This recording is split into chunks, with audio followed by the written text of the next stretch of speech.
Okay.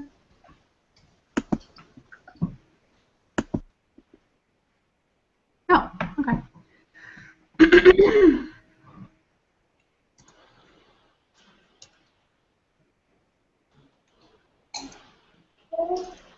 I'm getting rid of the join call off button and I'm pasting in the link.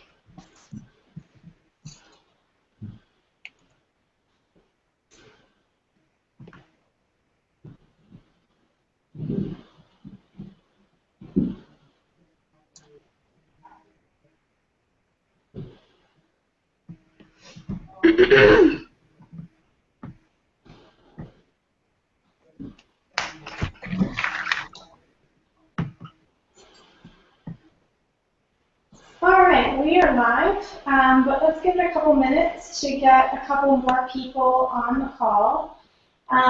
So if you're joining us, you can, let me get on to IRC here.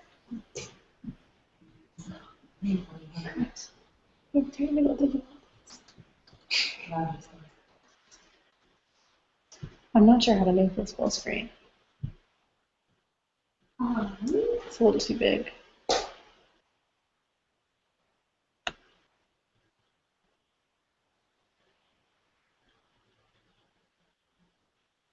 Sure. Yes, that's okay. Let's see. Well, if you want, you can do it online because that one's coming in clearly. Okay. But the speaker on yours. Yeah. The thing is, when you plug in that, it makes your screen look different. Oh, really? Yeah. Maybe that's what it is. Oh, no, yours looks fine. Huh. All right, you guys are on our big screen here. It's me. Can you hear us okay? Yep, I can hear you. Great. So I'm just going to give it one more minute before we get started, just so that everybody can get in who is interested in joining us. And if you're watching from the public lab page, the link right below will actually put you directly into this call. So you can watch it from the page, or you can click that link and get directed into the call itself, which you're welcome to do. And also, we'll all be on the chat. So if you just log in with your public lab account name, you can join us on the chat page if you don't want to come into the call itself. So I've posted the link in the chat.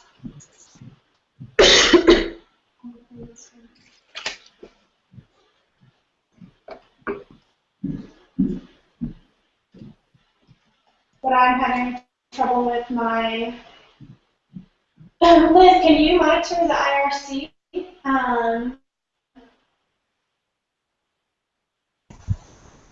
Yep, I'm looking at the chat. I got it.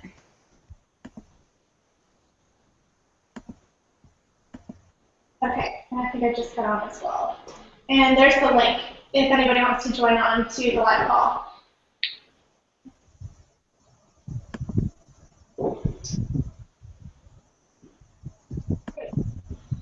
Okay, well, let's get started, and we'll have people come and join us as we get going. So we're hosting this call a little bit from everywhere, and I just wanted to talk a little bit about some of the people that we have with us today. I'm currently speaking from New Orleans, and I'm here with Daniel Krause and Deidre Gay. Say again? Deidre Gay. Deidre Gay. And then there are a number of other people who are on this call as well. But specifically, we have 3 speakers who are going to talk a little bit about events and events hosting, and they're all experts in their own capacity on events hosting. So first, we have Jen Huda, who has been working with Public Labs since 2011, and she's our resident sort of events expert. And she's helped us plan and coordinate many events, from the barn raisings, both regional and the big one that happens down here in Louisiana every November. And we're also going to hear from Katie Kudowski, who works with Press and Crafts, which is an organization that runs camps, workshops, classes, and drop-in hours for people to work and build and create things. It's sort of an alternative to your, your typical education model where you actually do hands-on work. So she has a lot of experience coordinating all these camps and everything, and also materials and things like that. And then finally, Danielle, who's here with me in New Orleans, she works with Propeller, which is a nonprofit organization that works to incubate and launch socially minded ventures. And we're based here in a co-working space in New Orleans, where Danielle is responsible for coordinating the many events that are hosted in this area. So first, I guess I'd like to pass it off to Jeff. If you want to go ahead, if you have a presentation, I can help you screen share, or if you just want to go ahead and talk a little bit about what you do, that's great as well.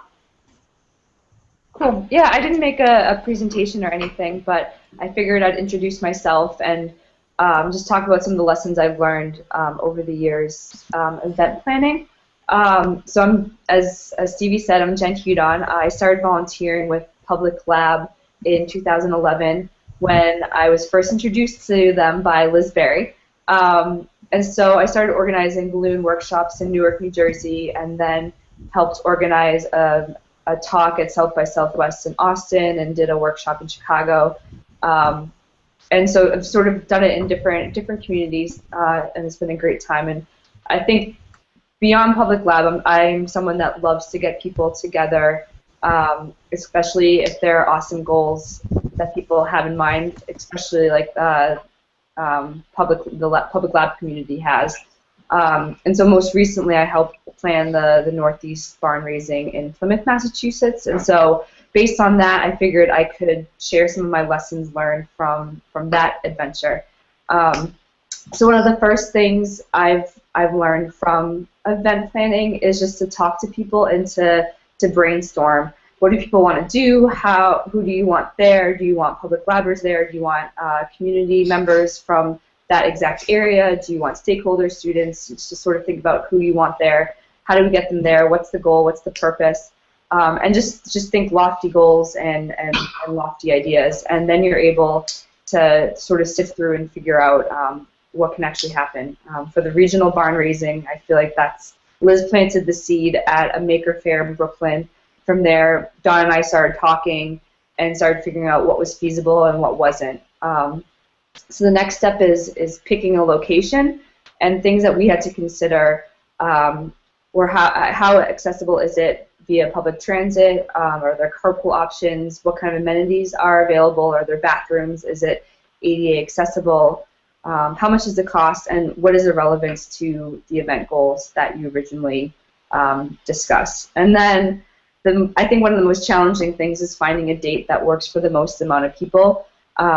At least in the Boston community, we've started to use doodle.com, where you're able to have people input their dates and their weekends if they're available.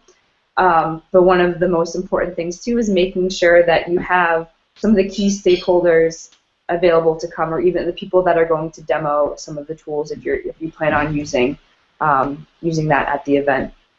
From there, continue to talk to people, bring in stakeholders, bring in local organizations. You want to talk up the event as much as possible, and that includes posting a research note on publiclab.org, emailing the listserv, sending out invites with details, and just continuing to solicit feedback. What do people want, and what would make people want to attend? From there, it's managing the Rsvps. You want to find out who's coming and what they're able to bring to the table, or what they want to learn, what they want to actually do during that event. And that's where you can also track in Excel. Like I use a lot of Google Docs because you can share with people, whether they're Excel documents or Word documents, to find out who's coming, when they're arriving, when they're leaving. And as you continue through the event planning process, it's sharing the details. I try to be as transparent as possible whenever planning something, so that either people can input their own information, or they can sort of see how things are taking form, whether it's the timeline of events, or you want to share the directions, the menu, the hashtags, so that if people want to tweet about it or share photos on Instagram, they can all sort of be collected in one feed. And then the day of the event, I just make checklists upon checklists upon checklists. So my checklists have checklists. Basically, to making sure that you have all the equipment there, that you know who's actually going to be there. Bonus points, if one of the things I like to do, and I learned this from Liz, is asking people when they RSVP how they found out about the event or why they're there and what they're hoping to get out of it. So bonus points if you can think of or you can find people that you should connect when they come. So say you have someone from Philadelphia coming that's really interested in X, Y, and Z, and someone from Massachusetts coming, and you know that they're also interested in the same thing, making sure that you make that connection with them and that they're introduced to each other. Sometimes it happens organically, but I also like to make sure that they know that they're both there. And then I think one of the things I have the hardest time my biggest struggle with event planning, but I think is also one of the most important aspects, is just delegating, and that's delegating the day before the event and also during the event, and depending on the scale, because there's just so much to juggle, whether it's, and you sort of see that with the barn raising, there's a food comm, and they're in charge of all the food, there's transportation comm, and they're in charge of all the transportation, et cetera, et cetera. So there's all these moving pieces, and I think it's important to delegate, because one person can't handle all of that. Or if they, I mean, I think it's been done in the past, but it's a lot of work, and you're going to have someone running around really, really stressed out while everyone else is hopefully enjoying the event. So at least to be able to spread out some of that work. I have other questions that Stevie gave me to talk about, but I know that Katie and Danielle also have other things that may overlap, so I don't know if you guys want to go first, and then we can go through some of the questions. But that's sort of my first stab at how I go about event planning. And I guess the one question I would love to answer is just how do I know if an event is successful? And I sort of I gauge that based on people smiling. If people are there enjoying and learning and having the time that they thought they were going to have is sort of how I gauge that. Like if the information I gave them managed their expectations to the point where they leave with the tools and with the knowledge and the experience that they were hoping to get, if not more. So. Great, thanks, Jen. Yeah, before I pass it over to Katie, I know we have a couple viewers on here who aren't linked into the call, and I think that I might have sent out the link to just watch. So below the page, if you refresh your OpenHour page, you can see the link to actually get into the call, which is there now, and it's also in the IRC chat, which you're welcome to come and join us on. All right, so now that that's out there, I'll pass it over to you, Katie. And are you speaking, or do you have a presentation? Do you know how to screen share? Did you? I don't. I also don't have a presentation. I was mostly just going to talk as well. Sorry. Yeah. So most of the events that we do, just for background, I work with Arts and Crafts, which is a kid makerspace and community workshop in Somerville, Massachusetts. Actually get into the call, which is there now. It's also in the IRC chat, which you're welcome to come and join us. Thank you. Cool. And we run a community workshop for kids and families, and so we are kind of doing events. We do a lot of open, small-scale open building events. We do them on a rolling basis. Most of the events that we put together for Public Lab have been very similar. They've been kind of like Skillshare type events where people come and share projects and have an opportunity to talk to each other and work with each other. Many of our events are geared. Our expectation, because we primarily work with kids, is that people are coming in with no experience. Which, if you're running a community building workshop, I think it's a useful way to imagine your event, even if it's geared towards grown-ups, because you can kind of level up to the level of expertise in the room, and you can bring in other components that will serve people who are looking for more expertise. But what you don't want to do is you don't want to start at such a high level of expertise that you turn off all of the people who don't know anything about the project, don't know anything, don't feel like they're coming in with a whole lot of confidence. Because if you turn those people off, they'll never come back. And you won't know because they'll feel uncomfortable and they won't tell you. And so our kind of like target, like when we're putting together a workshop or a weekend event or an open building thing, like kind of like my target audience is like an 8-year-old kid. And if an 8-year-old kid can do it, and if I can successfully like translate what we're doing to a group of 8-year-olds, then like chances are it's going to be reasonably accessible for whoever happens to walk in, and the stakes are very low, and it's it makes it a comfortable thing for people to join. So our events, we do most of the time. Our events are project-based. The invitation is to come and build a particular thing, but we run an open workshop. So kind of what we want from our events typically is we want people to come in and build a particular thing, but then we want them to look around the space, think about how they could use the space for their own projects, make friends, have conversations with people, and so there's kind of like a two-tiered process. Where the structured project is usually something pretty simple. So it's going to be like come and make motor cars, or come and build lightsabers, or come and make puppets, or come and do this thing. And then that kind of functions as the invitation into the community. And then once you're kind of in the building and have done the simple project, then you can kind of look around and figure out what you want to work with. And I think that works well for public lab. For public lab events too, because they're very, very project-based, and a lot of the kind of pitch to get people through the door is really simple. It's like, come and we're gonna make, we're gonna work on the 555 timer circuit, or we're gonna put together the paper spectrometers, or we're gonna go do a balloon mapping or something like that. Like, they're very simple kind of like hands-on things. So we kind of have one anchoring activity that brings people in. For pretty much all of our events, we plan them to be relatively small scale, and we make sure we have at least 2 staffers there. And the idea is you have one person who's kind of running the project, and then one person who's running the room. And so if you have 10 kids who are coming in to build cutbots or drawbots or something, you have one person who is responsible for like the table with all of the stuff, with all of the kids, and then you have one person who who's responsible for running the project, and then you have one person whose job it is to pay attention to the group, to pull off people who are having problems, or who maybe don't want to do, do the thing that everybody else is doing, but has something else that they want to work on.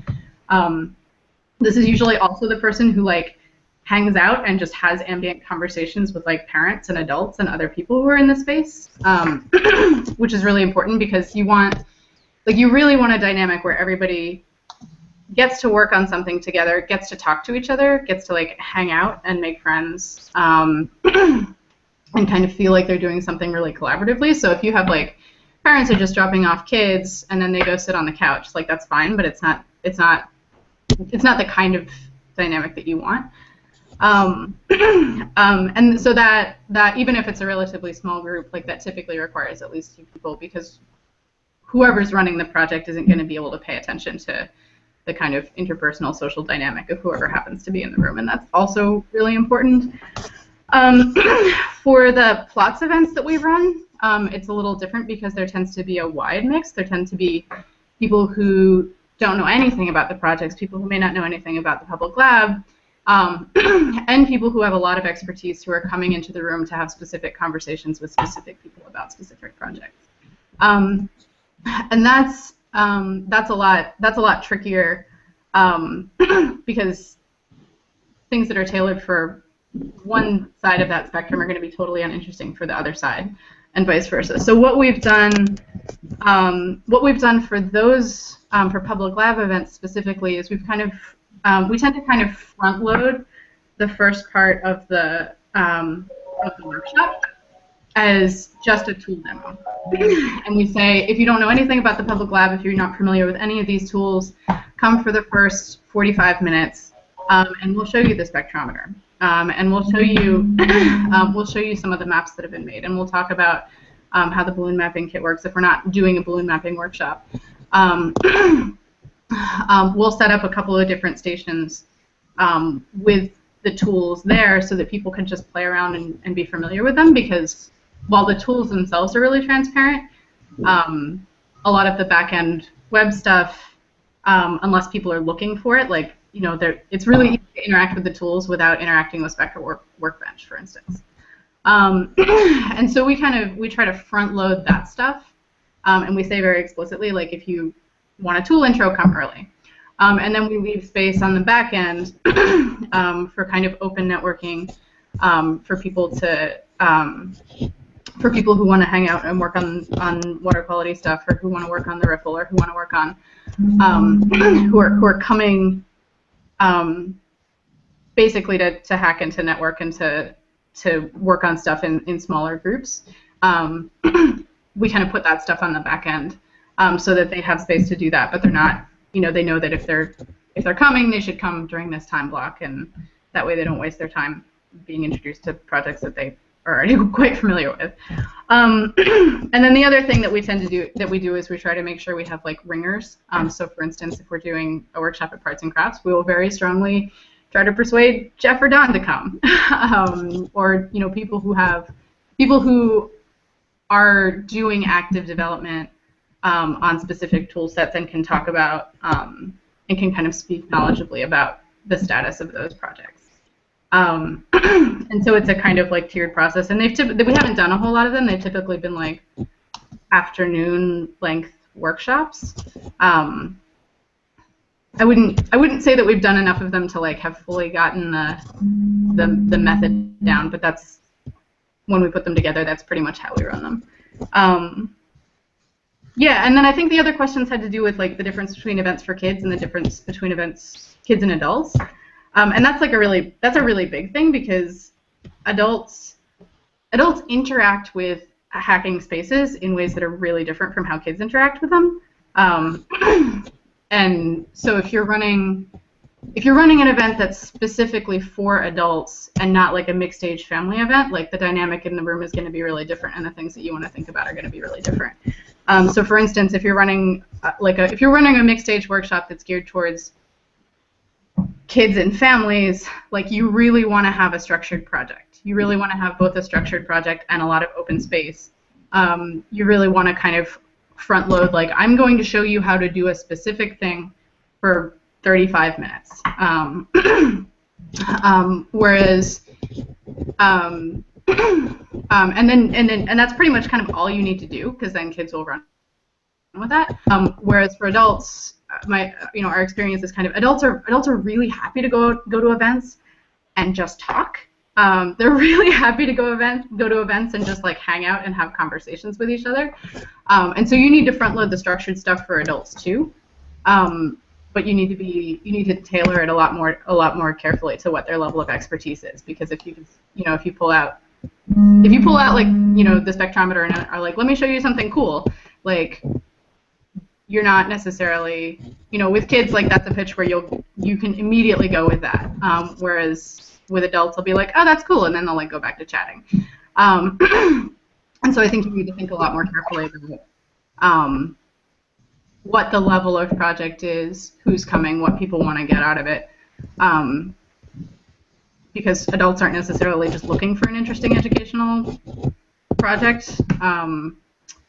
Yeah, and there's like other stuff there too, but I feel like 26 minutes are probably up.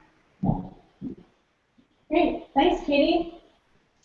So a little bit outside of some of the projects and events that we do around Public Lab, Danielle, do you want to talk a little bit about tips and tools and ideas for events otherwise? Sure. Yeah, so just a little bit of background on Propeller.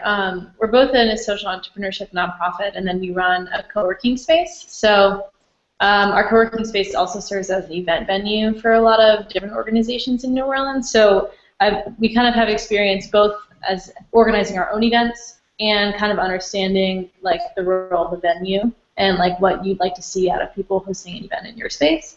So I kind of have some tips for both sides of that situation. So we have all different kinds of events that we host. So Propeller on the nonprofit side does a lot of workshops, mostly skills-based workshops for small businesses. So those will have anywhere from like 10 to 50 participants. Then we also host larger like pitch competitions about 4 times a year, which have maybe 150 to 200 participants. Those will be at Propeller or at a different venue. And then we have a huge fundraiser every year that's like 300 plus people. So some of the stuff that I'll talk about kind of depends on which one of those I'm referencing. But so one of the first things was about tracking event participation and attendees. So depending on the type of the event, sometimes we really care about RSVPs, sometimes we don't really care at all. It really depends on, well, obviously if there's ticket sales, and then if there's a presenter or a sponsor that has expectations, we want to make sure we meet those. And then if we're trying to gauge interest for a workshop, maybe we want to reach a certain amount of attendees like a week or 2 out. And if we haven't reached that, then we'll actually cancel it and try to promote more and reschedule. And then obviously if it's a larger event and we need to be having like catering or renting furniture, then we try to have a pretty rough number, maybe like 3 weeks before the actual event. But to be honest, it's usually based on like past events or like of similar size and outreach more than RSVPs, because we found we usually use Eventbrite for everything, even events where we weren't paying anything, and attendance is about 50% of RSVPs for the most part. With Facebook events, it's even lower. So we don't go solely off of that when we're planning. And then we found in the past that we actually will get higher attendance for our smaller workshops if we charge like $5 or $10, and if it's free. Because if you pay, you're like more accountable, and you already bought your tickets. You don't, if you were considering not going, you're like, well, I already paid, so I have to show up. So we've kind of tested both of those models. So it's important to know the number, obviously, when you're ordering catering or chairs, things like that. And then if you have a requirement or a goal you want to reach.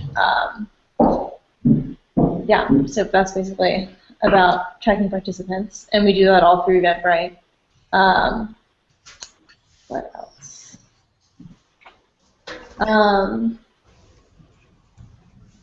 So in talking about feeding participants and like good estimates for costs, we almost always get catering from a restaurant. A good way to cut costs would just be buying your own like small snacks, things like that. But we usually think $4 a head for hors d'oeuvres, like smaller, or $8 a head for dinner.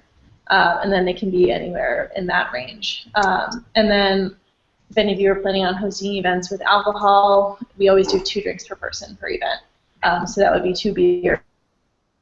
We pour a small glass of wine, so 6 glasses of wine per bottle is what we go off of. And then we do try to get a lot of alcohol donated for our events, because that can be such a big cost and can cut into your budget. But you have to check, make sure you check like permitting, and a lot of times whether it's a brewery or a wine store will have requirements, like they only donate to 501c3s or something like that. So they might actually require you to have a lot of stuff. So always look into that ahead of time. Tips for stretching an event budget. So on the nonprofit side, something that we do a lot for events is we'll bring in a food truck instead of buying food.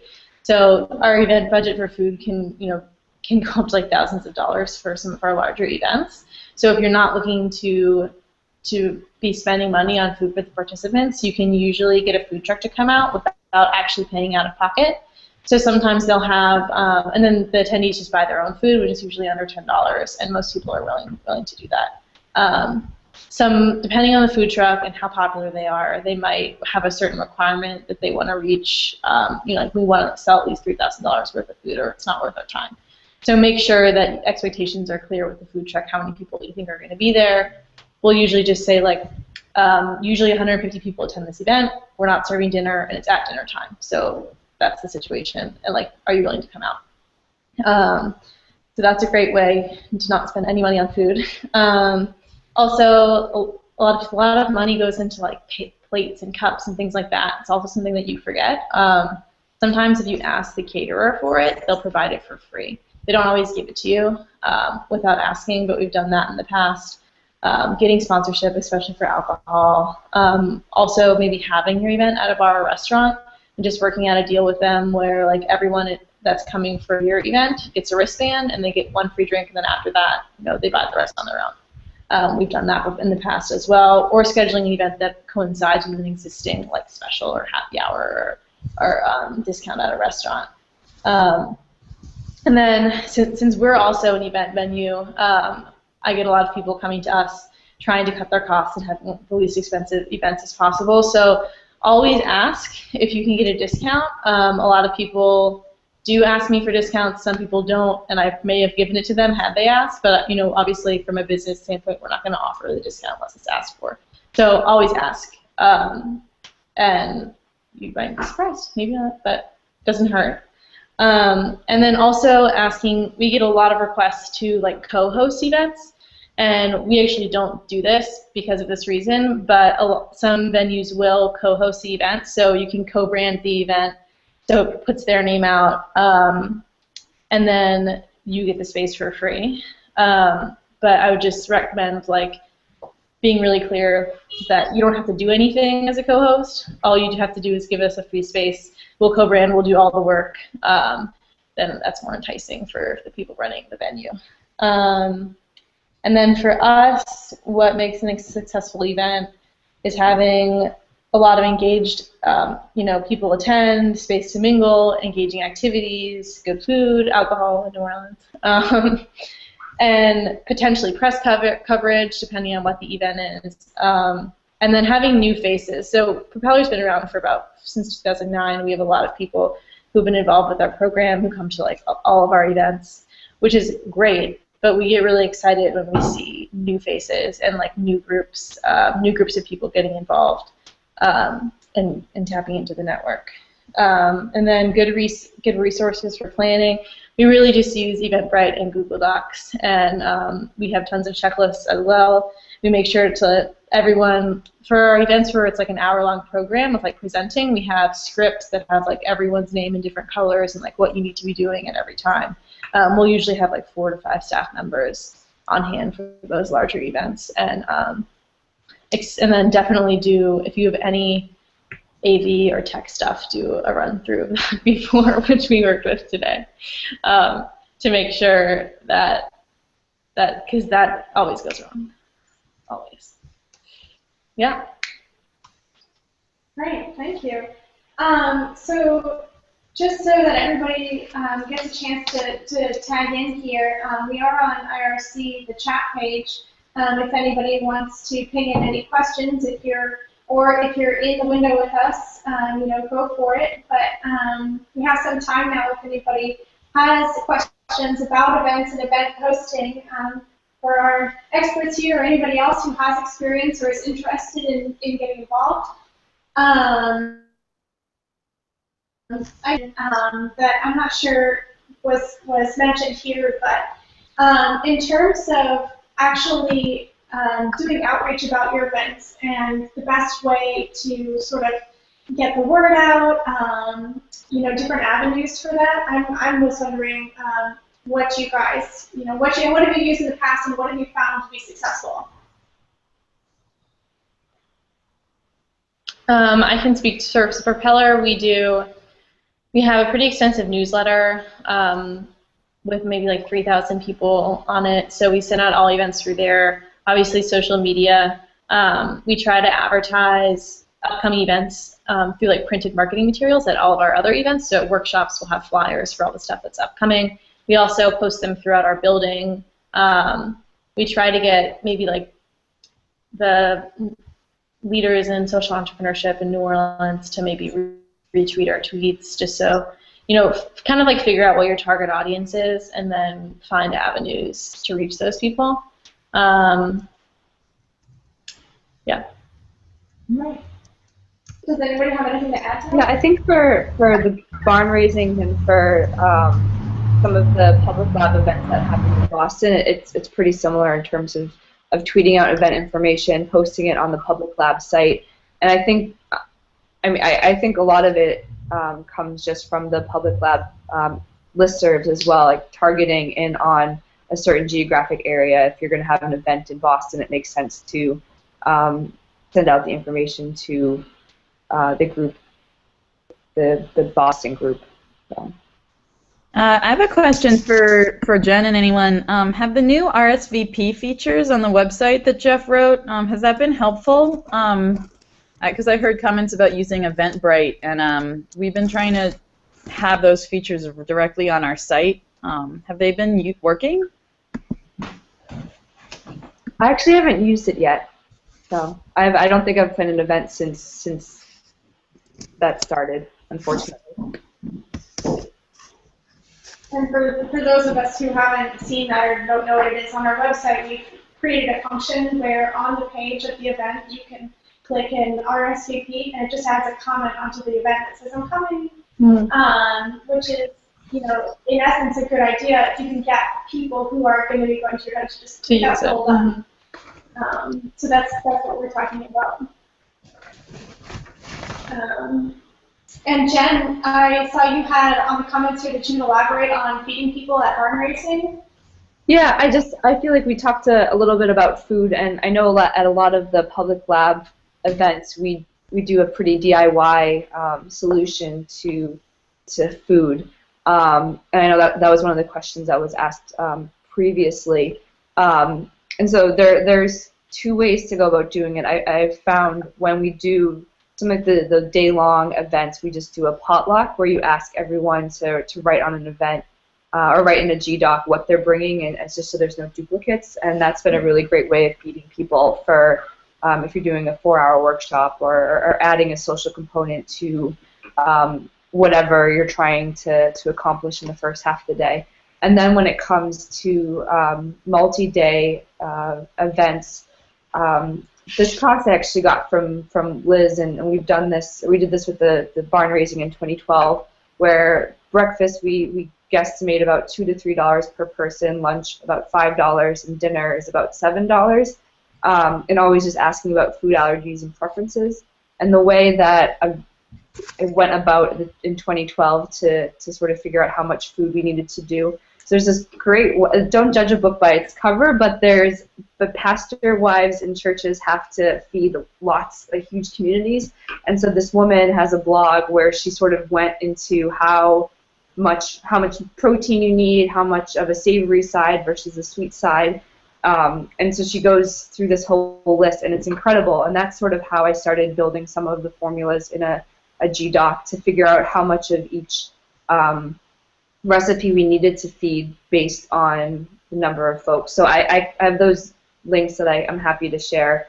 But I use that, but I also feel like just the lesson learned was just using your own judgment as well. Based on the formulas, we needed to buy something like 30 peppers, and that ended up being way too much. And if I hadn't followed the formulas exactly, we would have known that there would have been too many peppers. So I can share those on the IRC for folks. And then I think there's a question here. Do you want to just introduce yourself? And Sure. There. Yeah, they can see. Okay. Hello, I'm Deidre, and my question is, on average, how much time do you give yourselves to plan an event before the actual day of the event, and also before you start to publicize it? Is there like a rule of thumb for something like that? Thanks. I think it depends a little bit on the scale of your event. We're based between, if you're running an event for 20 people, you can pretty much publicize it within whatever local communities you're reaching out to, and you don't need a whole lot of lead time. Whereas if you're coordinating an event with 40 or 50 or 200 plus people, that obviously is going to take. There's many more moving parts to that, and so you're going to need a whole lot more lead time and a whole lot more coordination to put it together. And I think Yeah. Sorry. To add to that too, I was thinking about how much time I spent planning the public lab, the Northeast Regional barn raising, and I feel like it came down to about 1 hour a day of just like answering emails and answering questions. I took weekends off, but then also there were 2 half days that Dawn and I actually went out to Plymouth just to do some relationship building and to take pictures of the event space, and that all happened about 1 to 2 months before the actual event occurred, and then leading up to it, that was where just like the hour maintenance would happen, and then sometimes there were 2 to 3 hour windows of time that were spent just talking with the people that were attending. And just for reference on that event, Jen, it was 2 or 3 days with about 40 to 45 people. Is that about right? Oh, you're on mute. Yeah, I think so. So it was a 3-day event with about, I think the first day there were only about 15 people, and then it went up to 45. And that was in 2 different venues as well. So I feel like that's why some of the half-day trips out to that area occurred as well, because we were using 2 different event spaces. So there's just a little bit more to juggle. But like Katie said, if it's just a half-day workshop, it really depends on how much you plan on doing during that event. And I think also personally with some of the events that we tend to do have a lot of materials and things involved. So just making sure that you leave time to order everything that you need ahead of time if you have to wait for it to come in. I know that public lab, it's happened with us in other places in the past where you have to order equipment and you're waiting last minute, making sure that it comes in on time, which is a front end thing, your supplies list for your event. It's important to keep track of. Let me check in with IRC here. Does anybody have questions? I was wondering if attendance boost would still work if the money is suggested, and that's coming from Jeff. Jeff, do you want to talk about that, or is that clear enough? I didn't hear the question. I think, Jeff, do you want to clarify it, or do you want me to try and... Okay. Oh, he's muted. Hold on. Well, I think it's for Danielle. Oh, can you repeat? Sorry. So I think what the suggestion was, I think you said that your attendance is... I think I'm unmuted now. There you go. We can hear you now. Okay, great. I just because I think that public lab folks have been somewhat shy about charging attendance. I don't know that beyond like asking people to cover costs for to contribute for costs. We've done that in the past, and I don't know. Maybe it's something we should take a new look at. But I just wondered if you think that describing it as a suggested contribution would diminish the boost in attendance that you described, or if you've ever considered that. I haven't. I mean, we've never done that. Thinking about it now, I feel like if they're registering online and it's a suggested donation and there's a chance they think they might not go, they probably wouldn't donate when they were registering. So it might not affect it. But we've never tried it. We do a thing, and this is less in terms of the logistics of like free events versus paid events. We do a thing for many of our weekend workshops where we will have an open component and then we'll overlap it with a paid component. So we'll run open shop, and then we'll run a class that overlaps with like an hour of open shop that costs $15 to $25, depending on how much people are paying for it. And we found that this is really, really good in terms of like getting a mixed group in, because there are people who will come to the free event and there are people who won't come unless they're paying money for something specific. And if you and typically what we do is we just like run one from 12 to 2 and we run the other from 1 to 3 and we put them in the same space and we don't think too carefully about who has given us a receipt or not. And that's actually, I think that's actually a really good way to get a mix of people into the room. And it could kind of go both ways, and we kind of go back and forth on doing it that way. But it's interesting because when we run workshops like that that are kind of overlapping, we inevitably get way higher attendance both for the free part of the workshop and for the paid workshop, and we get a lot more mixing between those two groups. And yeah, it's interesting to think about the dynamic between free and paid and how that works.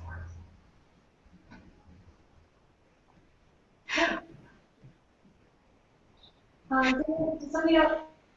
I'm sorry, Katie, I interrupted you. I feel like you're just. No, I was just gonna say. I mean, I don't know who's watching the call or kind of what scale of events people are thinking about.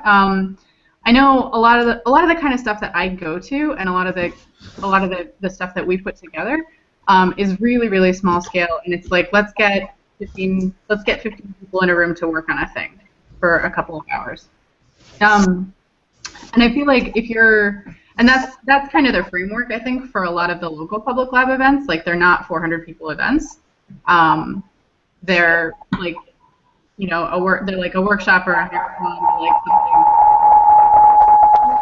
something. They're like pretty local and pretty small scale. And I think one of the things that's like, if you're planning on doing figuring out how to put together just like a regular meetup type of thing, one of the things that's really important is to kind of figure out what you need to do in prepping the event so that it doesn't feel like a giant hassle for you, and so it feels like the stakes are pretty low. So like, if it's going to matter a whole lot to you whether or not like 20 people versus 5 people show up at your event, that's a thing to think about ahead of time. It's maybe worth thinking about, like, well, how is this going to go differently if 5 people show up versus 20 people? Because a lot of times, if you're just running kind of open drop-in, like community workshop stuff, like you don't know who's going to walk in the door.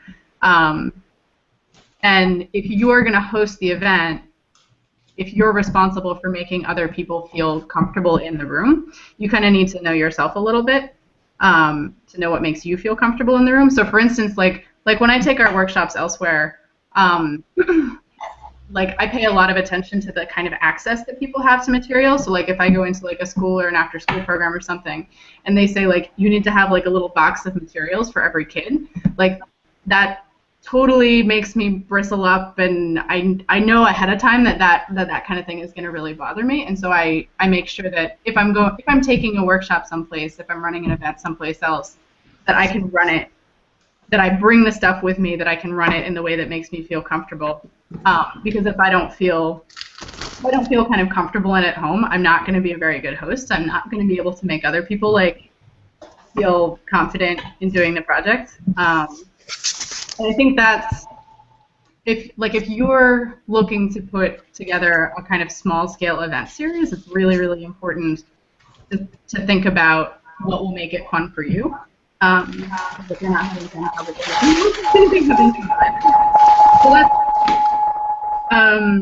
that's a thing to think about. And I think for small scale events are really personal.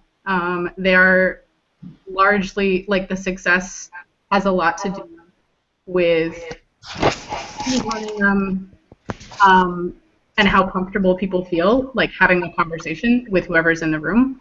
And so there's a lot of kind of informal tweaking that has to happen, like in order to make that work, and in order to make it not feel weird. Because I think especially for grown-ups, like it's really easy to like have workshops feel just like really weird because nobody quite knows what they're doing. But that's a whole thing to think about. And just maybe, because I remember some people on here who haven't done some of these workshop type events, or I think it'd be kind of interesting to take a moment and talk about event structures, because there's a lot of different types of events that you can host, and this is something I've learned a lot with Protocol, is, a structured event versus a non-structured event, where that line is drawn is oftentimes what will dictate, I think, how your events and what it sort of looks like, and what those interactions you get. And so I just like to go out there and maybe we can brainstorm together a little bit about different types of event structures, but one that we use here in Protocol for our big event is very unstructured. We call it an unconference style event where you have lots of time and people have the opportunity to actually put together what they want to talk about, and that ends up, those notes get arranged into a schedule that people then sort of decide what it is that they want to do with the time that they're together, which is an interesting structure for us because a lot of times these people aren't in the same room ever, except for this one event a year, or if they're lucky regionally, they can get together. So that's one approach that we've had for structure. If other people want to put forward other ideas for structuring and how you sort of decide what happens ahead of time and what is sort of organic.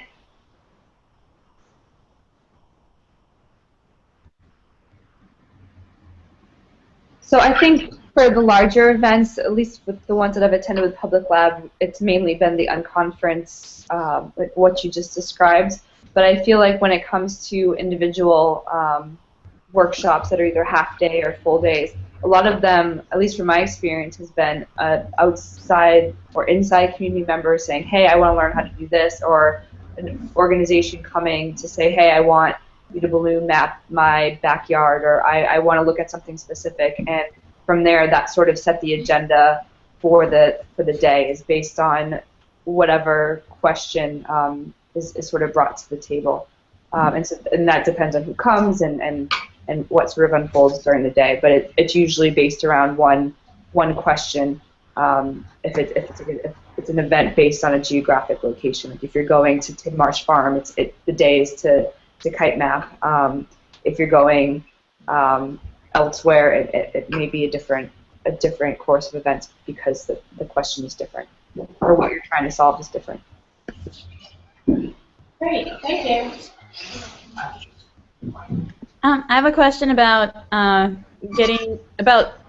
really documenting what people did during the workshop, and if anyone has helped people either create profiles on publiclab.org and understand about joining the community of practice that creates these types of activities. Or maybe I'm also interested in hearing from people who have used paper research notes at their events before.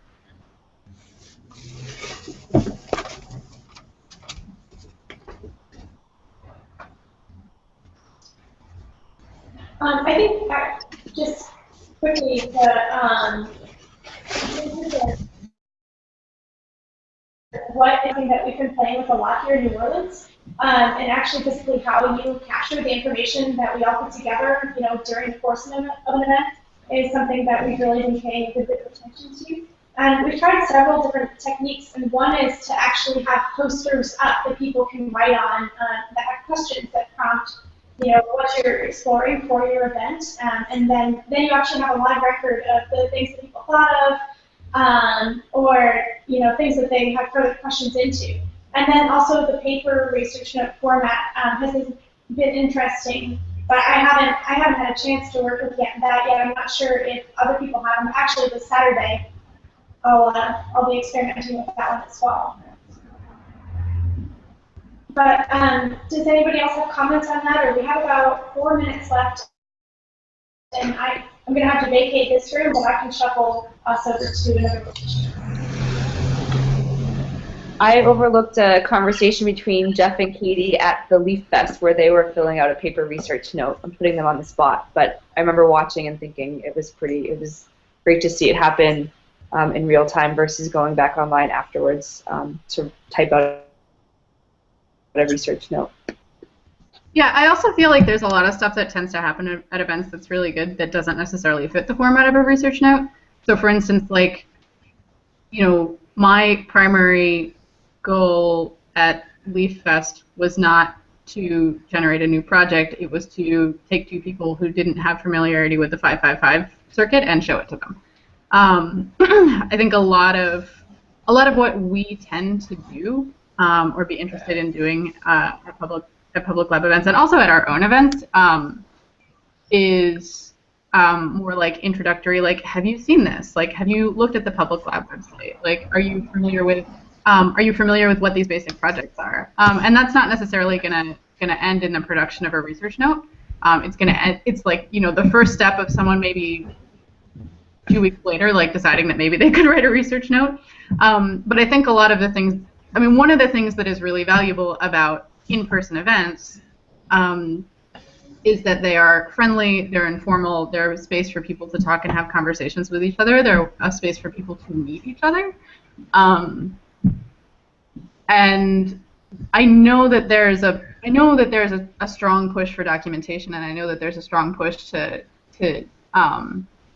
be able to take that, I mean, for granting purposes, for instance, to be able to take that and, like, coalesce that into concrete information.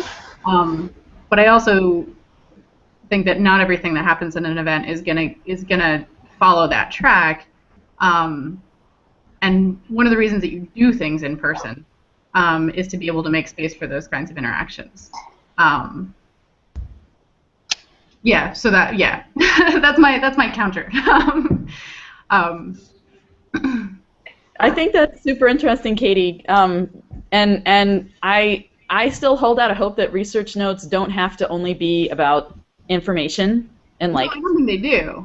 I think that in order for someone to like know how they would start to put a research note together, there's a whole series of kind of intermediary steps. And one of our main interest as public lab organizers, like, as well as in the scope of what we do, I think is to get to people who are not yet at that step, and kind of be a friendly face and introduce them and connect them to the community before they have to necessarily, because among other things, like writing a research note, if you've never used the website, like even just making a profile, even if you've never used if you're not familiar with if this is like your first day with public lab, like making a profile, like, feels really involved. That I wanted to ask you about that. In your introductory workshops, when you say, you know, connect people with the public lab community, is any of that using online, like, listservs or websites? What it is showing people the tools. So it's the stuff. Yeah. Show people stuff hands-on. Yeah. Because most of the people who come to us or who come to public lab through us, like, didn't previously even know that it existed. So for us, it's like setting up this proper. It's, you know, it's opening Spectral Workbench.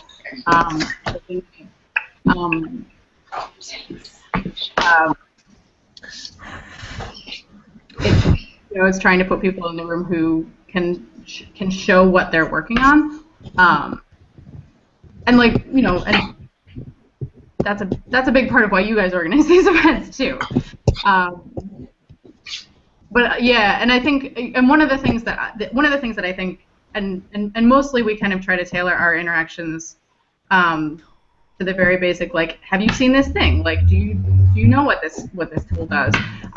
We tried to tailor it to that level because my experience of coming into the public lab is that there's a huge learning curve in order to interact with the community, but there's not a huge learning curve in order to interact with the tools. And the tools super interesting. And the tools are how you get people into the community, unless they're already coming from a position of expertise, unless they're already, like, independently interested in the problem. I just wanted to comment on it, like, one of the reasons I was interested in paper research notes, and one of the things I've learned about them, I guess, is two separate things. First, that format, not necessarily of individual postings, but using the posters, as Stevie mentioned, was a huge success at the oil testing meetup we had in New Orleans, which was I would say, majority people who had not done spectroscopy before, although there were a few people who had. and perhaps even a majority, Stevie, you can correct me if I'm wrong on this, of people who were not particularly familiar with Public Lab.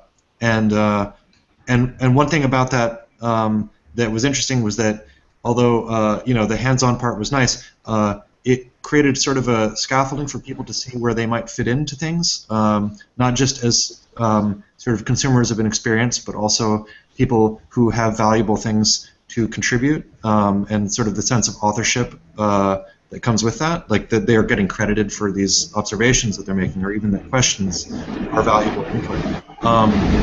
And I think that jives a bit with the experience we had at LeafFest, where some of us were excited about the idea of paper research notes, but most of the people at LeafFest are like hardcore public labbers from a while ago. And so they already know how to write a research note. They don't need to be handheld or scaffolded into understanding what that is. And so some of them just sort of laughed at me when I was like, here's some paper upon which you might record some observations. But I think others liked the idea, and I do think it's sort of a tool to help people transition from primarily a consumer of the experience to being perhaps a producer as well. And I also think that Katie was totally right. Like the idea of there's a lot of noise right now. The idea of paper research notes is not that there's we're trying to capture everything about an event, but just that the idea that you might contribute to a body of research as an author and sort of create a record of things that you are contributing is something that's easier to convey on paper sometimes. So. Yeah, no, I think that's good. And just from another method, I had an event down here a little while ago where we went out and did some mapping, and then after we created the maps and were writing the research notes to sort of go along with those maps, and I actually found, and these were people that had never been on Public Lab or had never written a research note on Public Lab before, and I found that they actually were less likely to type in information in the online actual research note, I think because the idea of not knowing where it was going or what it was feeding into, but more apt to actually take notes on their own. So in a situation like that where these things are new to somebody, and actually going and submitting something online is a little intimidating. I think the paper research note is like a great sort of in the middle ground area, and you can use it in the field. But, well, it is 5 minutes past, so I'm not going to hold anybody here.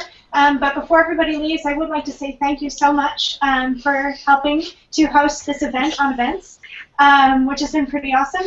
So thank you to our speakers and to everybody participating and listening and watching. Really enjoyed it. Stay tuned on the OpenHour page for next month's OpenHour.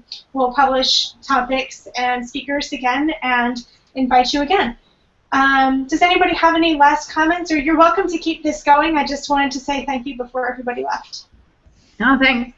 Yeah, thank you. Yeah, I just want to thank all the presenters. This was super interesting.